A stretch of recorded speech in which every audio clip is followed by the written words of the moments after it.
We are here at the Ocean Beach Antique Mall in Ocean Beach, California. This is the entrance, and I'm talking to, what is your name, young man? Ken Freeman. Ken Freeman. Now, Ken, that's a very familiar name. Have you been in the antique business for a while? A little over 30 years with my wife, Nancy. Nancy. And I was wondering, Ken, is this where you started out at, or did you have a prior history to this mall? They keep raising our rent. We keep moving. This is our. And where were some of the places that you were at prior to here? We owned the Unicorn Antique Mall downtown San Diego. The Unicorn Antique Mall, was that monster that must have been 30,000 square feet. 30,000 square feet. From about what years to what years did you own that business? Ooh, that would be like 70 through. It was about 20 years. 70 through 95, something like that. 1970? 1980, something like that. I don't Okay, know, probably more like 1970. That's pretty old in the antique mall business. Right. So at its peak, how many dealers did you have there at its peak? About 120. At 120. Like and any of those dealers, are they still around? The ones that you used to have? A lot of them are still in existence. None of them are with us now. Do any of the dealers who are still around in any form come to mind? Mara. There's probably 7 or 8. Most of them are up at the Antique Warehouse in Solana Beach. In Solana Beach. Okay, well that's great. And so how long have you been here at this location? We've been on this street for 11 years. We've been in this location here for 5 years. And so before here where were you on the street? Across the street and 1 block up. I see. And they raised the rents and then you moved here? They doubled the rent. That's pretty painful. Really good. Not as bad as downtown. Downtown they went from $8,000 for the mall to $28,000 when the ballpark went in.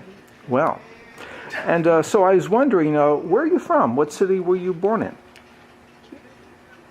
Well, I was born in San Francisco, lived there 1 week. You lived a week?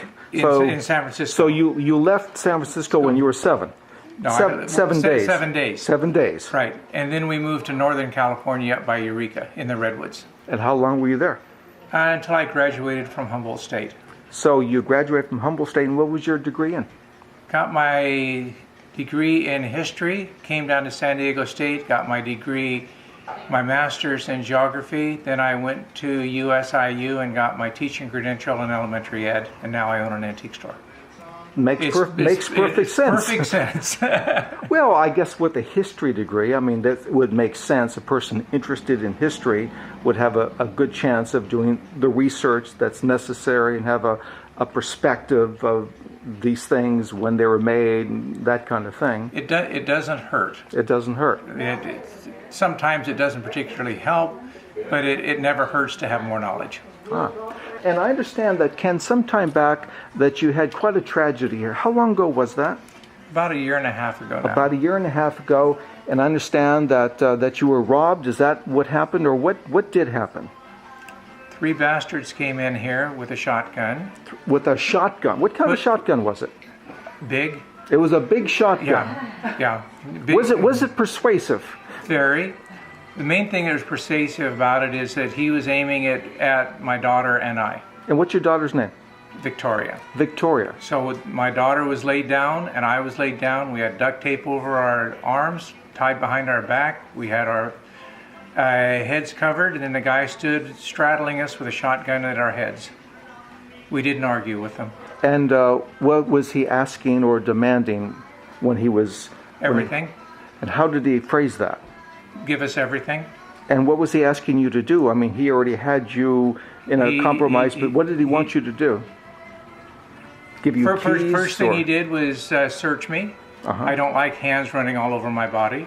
Okay, you prefer to have hands not running all of your body by strangers. That is absolutely correct. Okay. The guy took the keys, handed them to his accomplice.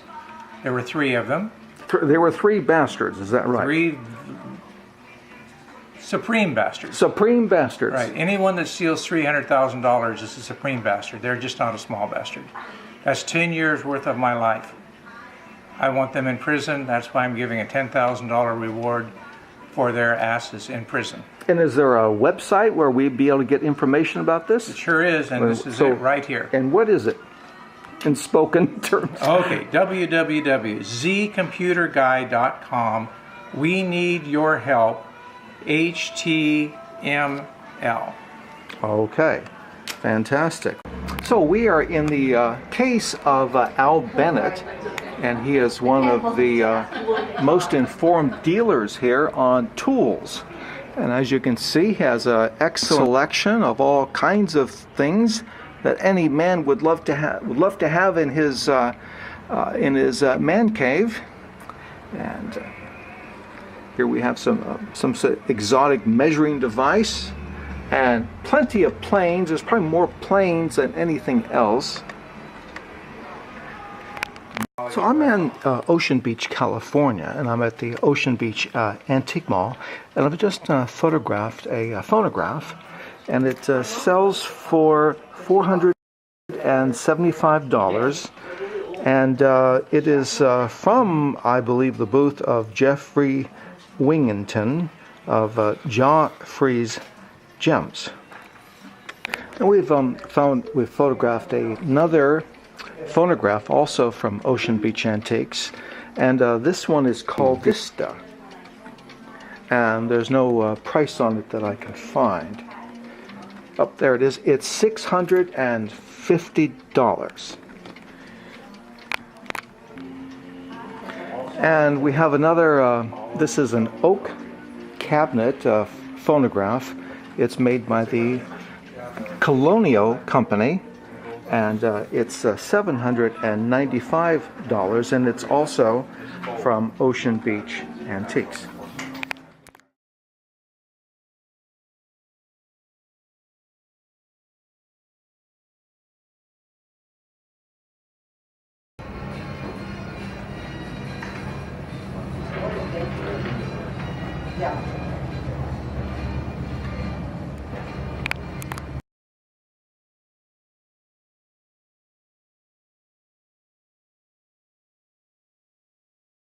So I'm here at Newport Avenue, and I'm in the space right here of Ralph Bowman. And Ralph Bowman used to, and apparently still does, run these shows called the RBF shows. And as you can see, it's got a very large space, but it doesn't end. It just keeps on going. Looks like he has the equivalent of maybe 4 or 5 spaces. And see, he's got a huge quantity. Now over here, we are in the space of Margot Espin. And Margot Espin has been in the business for a long time, and she's very famous for doing the Long Beach show, the special shows as well.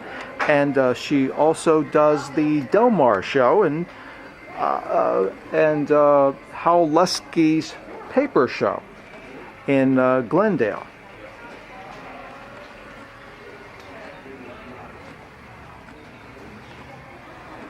And she has a lot of posters and fruit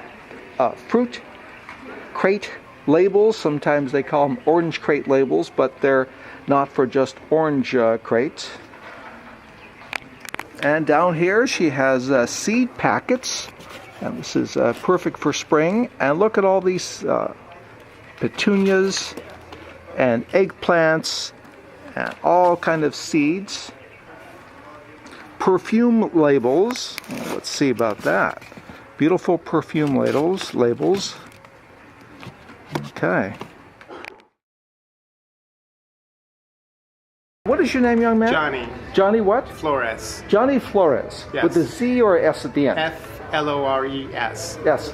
And now, Johnny, where are we? We are Newport Avenue Antiques in Ocean Beach. Now, is there anything big coming up later on this year, like around Halloween or so? Right before Halloween, on October 16th, we will be celebrating our 20th anniversary.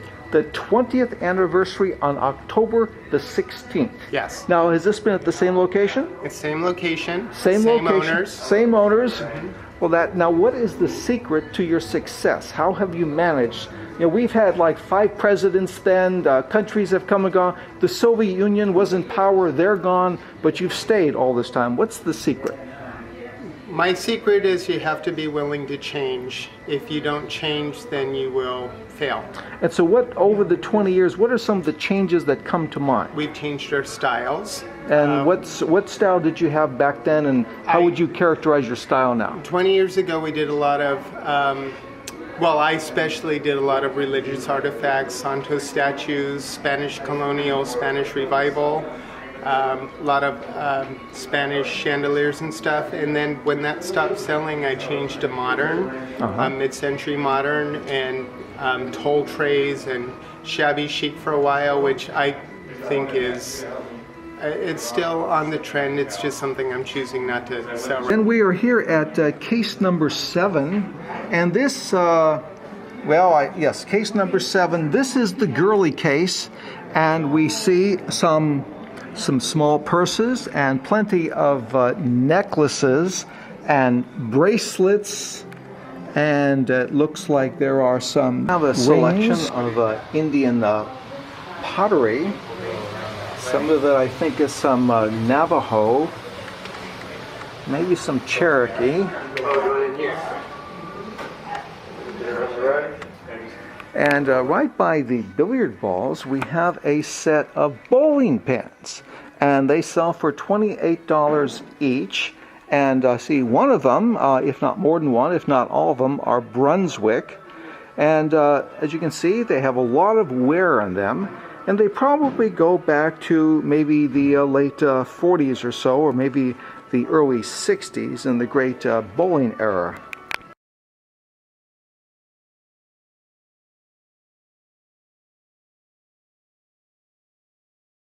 Here at Vignettes, I'm talking to, what is your name?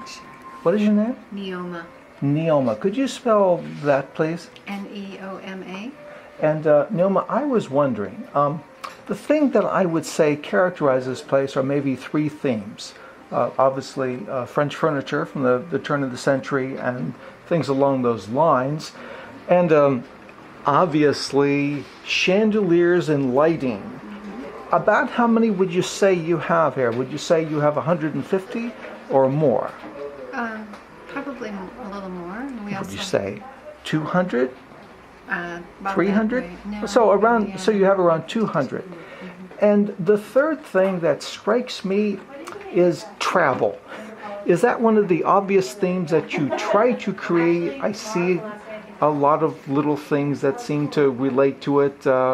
Little suitcases and passports and things like that. If that's not correct, what would you say might be a third theme that comes to your mind when you were describing vignettes to someone over the phone? We have a lot of vintage jewelry also. Yeah, we have a nice selection. We have dealers that are very Any dealers that come to mind? We have Shirley Ferris. Shirley Ferris, is that Ferris, like the wheel? PH. Oh, PH, the fancy Ferris. Yeah. Pherris. Ares. Phares. Okay. And then Eric Johannesson. Yeah, I know about him. And who else? we have Linda Kripke. Linda Kripke. I'm here at Vignettes in Ocean Beach, California. And we're getting some shots, and it's a very feminine place, and I see a lot of things reminiscent of Paris in the 20s and the turn of the century. And if anything that would give this place its character, they must have more chandeliers than almost anywhere I could think of. They're everywhere.